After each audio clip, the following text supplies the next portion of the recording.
Nous sommes en direct avec notre envoyé spécial à Marrakech, Ilham Brada. Bonsoir.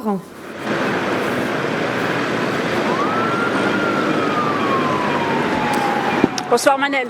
Bonsoir Ilham. Comment cette annonce a été accueillie d'abord par les professionnels du tourisme dans la ville Ocre?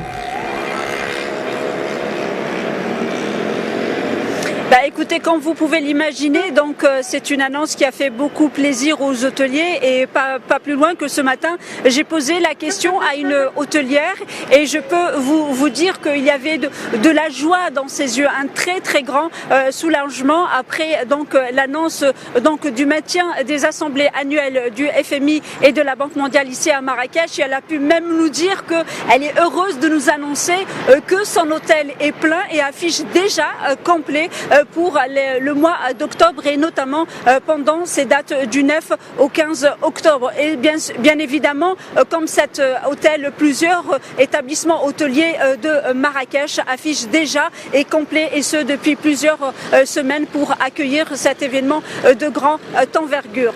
Alors juste donc l'annonce du maintien de ces assemblées annuelles du FMI et de la Banque mondiale est un signal fort, un signe donc puissant qui témoigne de la confiance de ces institutions envers le royaume qui, je rappelle, vient de passer donc une tragédie, à savoir le terrible séisme qui a frappé la région. Et c'est aussi un signal fort qui témoigne de la capacité du Maroc à organiser des événements d'une telle envergure internationale et ce, même pendant ces moments de crise. Alors nous avons pu nous rendre cet après-midi sur le site d'Irli qui va donc accueillir ces assemblées annuelles de la Banque mondiale et du FMI et nous avons pu constater in situ donc les dizaines d'ouvriers qui travaillent d'arrache-pied pour que tout soit fini pour les dates de ces assemblées donc annuelles. Le site donc d'Irli, je rappelle, c'est aussi le site qui a accueilli la COP 22. Donc ce site sera fin prêt pour accueillir les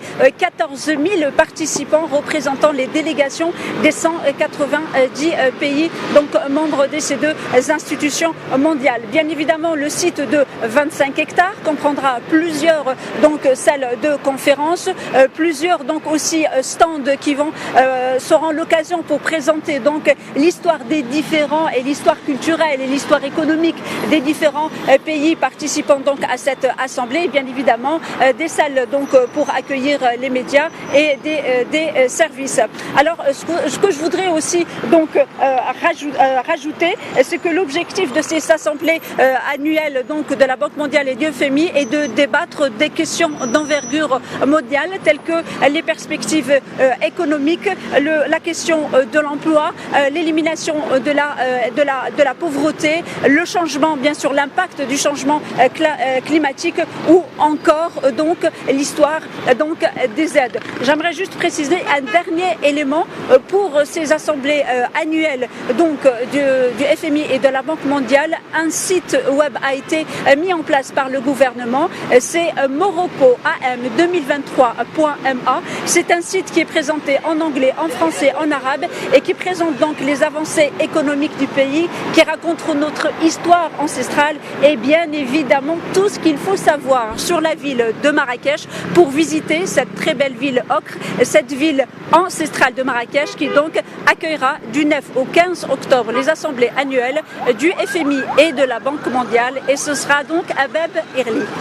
Et puisque vous êtes dans cette très belle ville, comme vous le disiez, Ilham Brada, est-ce que la vie a repris son cours normal à Marrakech après le séisme ?